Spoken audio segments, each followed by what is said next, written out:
permohonan nomor 216 PUU 23 Romawi tahun 2025 dinyatakan selesai, sidang ditutup.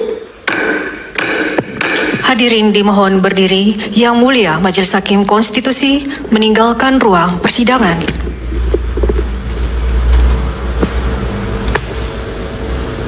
Hadirin disilakan duduk kembali. Jadi sekarang disampaikan dulu apa yang ditulis dalam permohonan yang disampaikan ke mahkamah. Nanti kalau ada perbaikan akan ada waktu untuk memperbaiki permohonan, ya. Karena kami hakim panel membuat catatan untuk disampaikan penasihatan berdasarkan permohonan tertulis yang disampaikan kepada mahkamah. Jadi nanti jangan terjadi lain yang dituliskan, lain yang dinasihatkan, lain lagi perbaikannya. Jadi itu ketentuannya. Silakan sekarang menyampaikan pokok-pokok permohonan, pokok-pokoknya saya silakan.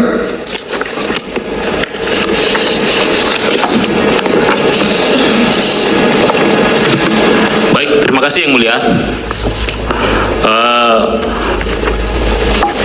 Pokok-pokoknya adalah bahwa saya yang bertanda tangan di bawah ini, nama lengkap Dr. Bonatua Silalahi, tempat tanggal lahir Medan 20 Mei 1997, Kewarganegaraan Indonesia, pekerjaan peneliti independen, beralamat di Cawang. Ya, cukup. Dengan ini mengajukan permohonan pengujian undang-undang terhadap Undang-Undang Nomor 7 Tahun 2017 tentang Pemilihan Umum, sebagaimana yang telah diubah dengan Undang-Undang Nomor 7 Tahun 2023 tentang penetapan peraturan pemerintah pengganti Undang-Undang Nomor 1 Tahun 2022 tentang perubahan atas Undang-Undang Nomor 7 Tahun 2017 tentang Pemilihan Umum menjadi Undang-Undang. Dan yang kedua adalah Peraturan Komisi Pemilihan Umum Nomor 19 Tahun 2023 tentang pencalonan peserta pemilihan umum Presiden dan Wakil Presiden, sebagaimana yang telah diubah dengan Peraturan Komisi Pemilihan Umum Nomor 23 Tahun 2023. Dan yang ketiga adalah Peraturan Komisi Pemilihan Umum Nomor 13 Tahun 2010 tentang pedoman teknis tata cara pencalonan pemilihan umum kepada kepala daerah dan wakil kepala daerah. Oke, itu cukup ya. Sekarang Anda terus ke legal standing saja. Nanti akan kita nasihatkan. Jelaskan legal standingnya apa kira-kira. Kenapa Anda merasa dirugikan hak konstitusionalnya dengan berlakunya norma yang dimohonkan pengujian? Silakan jelaskan. Baik, terima kasih Yang Mulia. Bahwa pemohon mengajukan permohonan pengujian konstitusional terhadap Undang-Undang Nomor 7 Tahun 2017 tentang Pemilihan Umum, sebagaimana yang telah diubah dengan Undang-Undang Nomor 7 Tahun 2023 tentang pencalonan peserta pemilihan umum Presiden dan Wakil Presiden, sebagaimana telah diubah dengan PKPU Nomor 23 Tahun 2023 serta Peraturan Komisi Pemilihan Umum Nomor 13 Tahun 2010 tentang pedoman teknis tata cara pencalonan pemilihan umum kepala daerah dan wakil kepala daerah. Bahwa norma-norma dalam peraturan perundang-undangan tersebut meniadakan kewajiban autentikasi terhadap ijazah asli calon pejabat publik.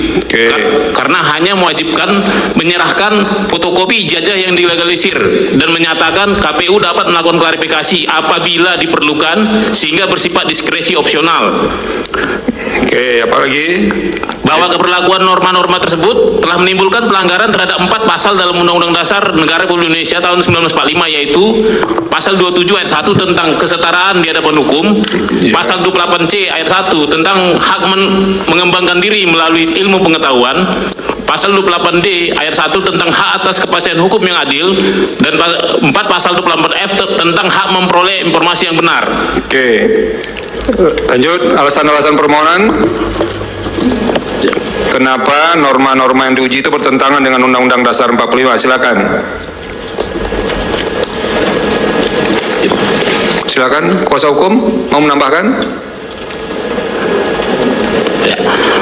Saya lanjut Yang Mulia. Ya. Bahwa pasal 27 ayat 1 Undang-Undang Dasar 1945 menyatakan segala warga negara bersamaan kedudukannya. Oke, itunya sudah. Sekarang alasannya.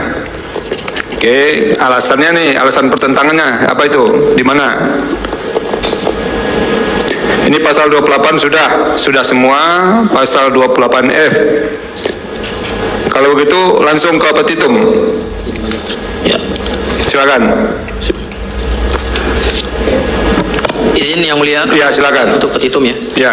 Bahwa berdasarkan seluruh uraian fakta, bukti dan alasan hukum sebagaimana diuraikan dalam bab 1 sampai dengan bab 5, pemohon memohon dengan hormat kepada Mahkamah Konstitusi Republik Indonesia untuk memeriksa dan mengadili permohonan akuo serta menjatuhkan putusan sebagai berikut. 1. Mengabulkan permohonan pemohon untuk seluruhnya. Yang kedua, menyatakan bahwa pasal 169 huruf R Undang-Undang Nomor 7 Tahun 2017 tentang Pemilihan Umum sebagaimana telah diubah dengan Undang-Undang Nomor 7 Tahun 2023 tentang penetapan peraturan pemerintah pengganti Undang-Undang Nomor 1 Tahun 2022 tentang perubahan atas Undang-Undang Nomor 7 Tahun 2017 tentang Pemilihan Umum menjadi undang-undang dinyatakan bertentangan dengan Undang-Undang Dasar Negara Republik Indonesia tahun 1945 sepanjang tidak dimaknai bahwa syarat berpendidikan paling rendah tamat sekolah lanjutan tingkat atas atau sederajat harus dibuktikan melalui ijazah yang telah diautentikasi terhadap ijazah asli oleh lembaga pendidikan penerbit atau ahli dokumen forensik yang berwenang. Yang ketiga, menyatakan bahwa pasal 18 ayat 1 huruf M dan pasal 19 ayat 2 Peraturan Komisi Pemilihan Umum Nomor 19 tahun 2023 tentang pencalonan peserta pemilihan umum Presiden dan Wakil Presiden sebagaimana telah diubah dengan Peraturan Komisi Pemilihan Umum Nomor 23 Tahun 2023 bertentangan dengan Undang-Undang Dasar Negara Republik Indonesia tahun 1945 sepanjang dimaknai bahwa Komisi Pemilihan Umum hanya dapat melakukan klarifikasi terhadap keabsahan dokumen pencalonan apabila diperlukan atau bersifat opsional. Kemudian yang keempat, menyatakan bahwa pasal 9 ayat 1 huruf M dan pasal 17 ayat 2 Peraturan Komisi Pemilihan Umum Nomor 13 Tahun 2010 tentang pedoman teknis tata cara pencalonan pemilihan umum kepala daerah dan wakil kepala daerah bertentangan dengan Undang-Undang Dasar Negara Republik Indonesia tahun 1945 sepanjang dimaknai bahwa Komisi Pemilihan Umum Provinsi atau Kabupaten Kota tidak wajib melakukan autentikasi atau klarifikasi faktual terhadap ijazah asli calon kepala daerah dan wakil kepala daerah. Dan yang kelima, menyatakan bahwa pasal 169 huruf R Undang-Undang Nomor 7 2017 junto Undang-Undang Nomor 7 Tahun 2023 pasal 18 ayat 1 huruf M dan pasal 19 ayat 2 PKPU 19 2023 junto PKPU 2023 serta pasal 9 ayat 1 huruf M dan pasal 17 ayat 2 PKPU 13 2010 seluruhnya tidak mempunyai kekuatan hukum mengikat sepanjang tidak dimaknai bahwa Komisi Pemilihan Umum wajib melakukan autentikasi dan klarifikasi faktual terhadap ijazah asli calon pejabat publik Presiden, Wakil Presiden, Kepala Daerah, Wakil Kepala Daerah, anggota DPR, DPD, dan DPRD. Keenam, memerintahkan kepada Komisi Pemilihan Umum Republik Indonesia untuk menyesuaikan seluruh peraturan teknis penyelenggara pemilihan umum dan pemilihan kepala daerah agar memuat ketentuan yang mewajibkan autentikasi ijazah asli calon pejabat publik dengan melibatkan lembaga pendidikan, penerbit atau ahli dokumen forensik yang berwenang serta mendokumentasikan hasil autentikasi tersebut dalam berita acara resmi sebagai arsip substantif negara sesuai dengan Undang-Undang Nomor 43 Tahun 2009 tentang kearsipan. Jadi Selasa 2 Desember 2025 berkas perbaikan permohonan baik hard copy serta soft copy diterima Mahkamah Konstitusi paling lambat tanggal 2 Desember 2025 pukul 12.00 WIB. Itu paling lambat. Kalau lebih cepat dari itu diperbolehkan. Dalam hal perbaikan mau diserahkan melalui pos, tolong di amplopnya itu ditulis perbaikan permohonan nomor berapa. Bisa ya? Itu dipahami. Itu yang pertama. Yang kedua, daftar alat bukti tolong disesuaikan. Jadi nanti Anda bisa komunikasikan dengan dengan kepaniteraan, daftar alat bukti dan syarat kelengkapan bukti. Jadi kalau buktinya tidak memenuhi syarat itu juga bisa cacat formal. Misalnya tidak dileges, tidak ada bukti dan segala macamnya. Nah, itu beberapa hal yang bisa disampaikan. Kalau saudara kesulitan mencatat apa yang kami sampaikan tadi, setelah sidang ini, mungkin beberapa waktu kemudian bisa cek rekaman YouTube persidangan kita. Nah, semuanya akan direkam secara baik, akan ada di situ, atau ada juga risalahnya. Bisa dipahami Pak Penentua dan kuasa? Bisa ya? Bisa Yang Mulia. Bisa Yang Mulia. Oke, cukup. Kalau bisa, kami menunggu ini batas waktu perbaikan. Mau memilih yang satu, silakan. Milih yang dua, monggo. Memilih yang tiga juga tidak apa-apa. Kita sediakan pilihan-pilihan itu untuk pemohon. Terima kasih. Dengan demikian, sidang pendahuluan untuk permohonan nomor 216 PUU 23 Romawi tahun 2025 dinyatakan selesai. Sidang ditutup. Hadirin dimohon berdiri. Yang Mulia Majelis Hakim Konstitusi meninggalkan ruang persidangan.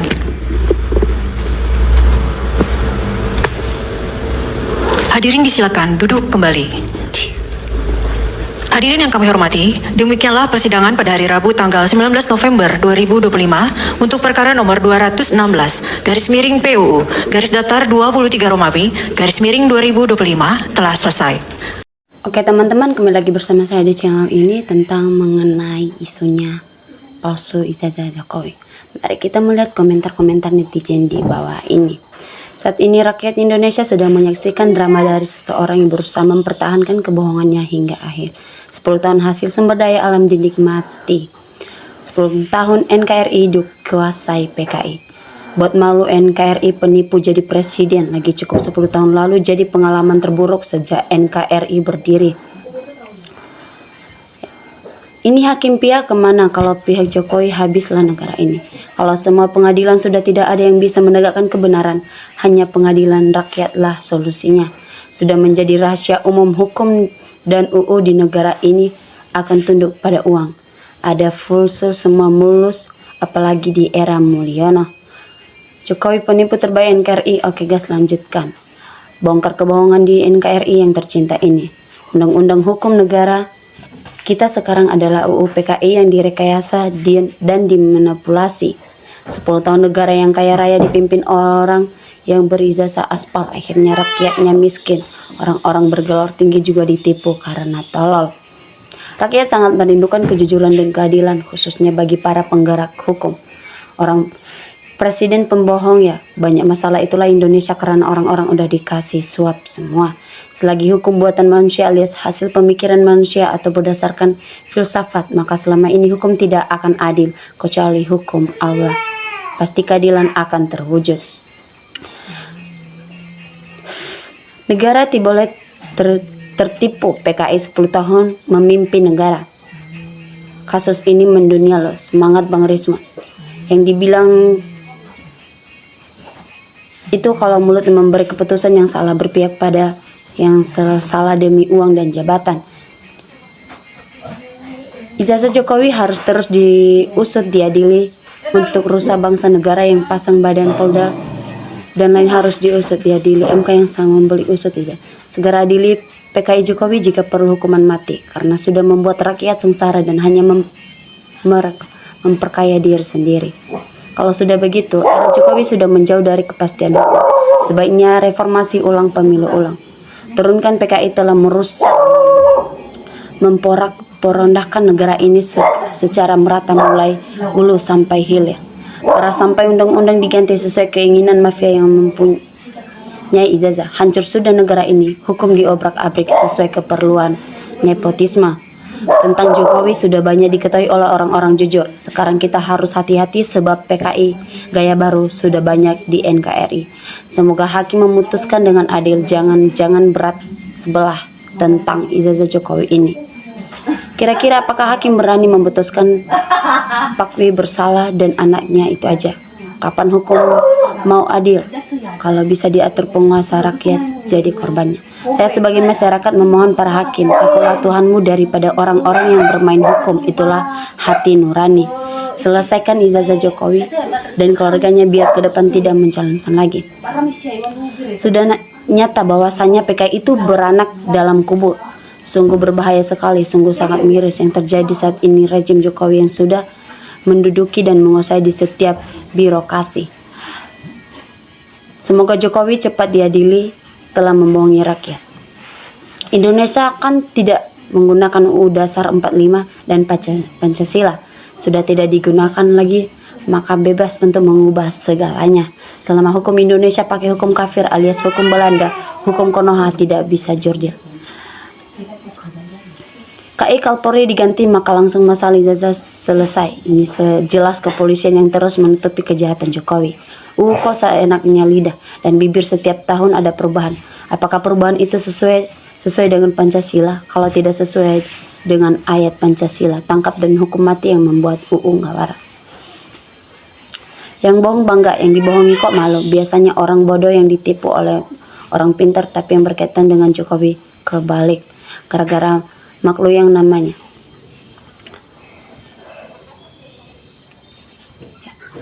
Jadi jelas tuntutan Bonatua Silalahi diterima dengan minta diperbaiki bekas berdampak baik kepada Roy Suryo dan bisa bebas dari tuntutan karena tidak melanggar undang pidana dan undang-undang ITE.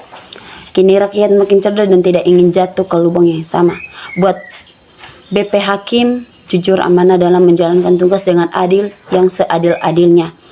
Harapan yang jelas akan terjadi perbaikan stabilitas sosial politik ke depannya. Rakyat kecil bersuara tentang Budi Ari. Kalau Budi Ari diberi kartu anggota pendukung PK Prabowo, harus pikir 500 kali, jangan sampai nasib satu keluarga 1000. Biar semua jelas untuk dibacakan tuntutannya, hakim harus adil. Jangan keburu-buru cara bertanya kepada pemohon. Kalau ijazah nggak ditunjukkan berarti palsu. Saya sebagai warga kecil merasa gemes dengan Jokowi yang daya rusaknya luar biasa. Mantap hakim-hakim jaksa MK jujur dan bertanggung jawab, moral dan akhlak mulia. Semoga Allah memberikan pelayanan terbaik untuk rakyat. Calon pejabat publik wajib menyerahkan fotokopi ijazah yang telah disyaratkan serta umur harus sesuai dengan persyaratannya. PKI hancur dengan dinepalkan. Kalaupun salah disuruh menyerahkan diri, tidak mungkin mau mengakui, justru bikin tumbal yang lain. Para tenaga Anies udah pada step. Rakyat masih percaya MK selalu masih ada. Hakim Jaldi Isra karena nilai setitik rusak susu sebelang. Harus ditegakkan hukum, jangan sampai marwah hukum jatuh. Sebab sebagai penentu keputusan hari ini untuk penyelenggaraan pemilu yang akan datang. Semoga makin banyak warga negara yang menuntut status keaslian ijazah Jokowi dan anaknya Gibran, biar negara ini tidak meninggalkan sejarah hitam bagi generasi penerus. Nanti kita tentu di akhirat, semua yang merusak hukum, yang tidak keadilan, mereka yang memutuskan, mereka pula yang bisa menghukum. Benar-benar memalukan.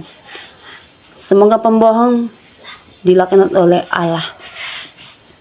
Bahkan Tespen dan Asabri melakukan autentikasi kepada seluruh pensiunan, tapi kepada KPU tak melakukan hal itu.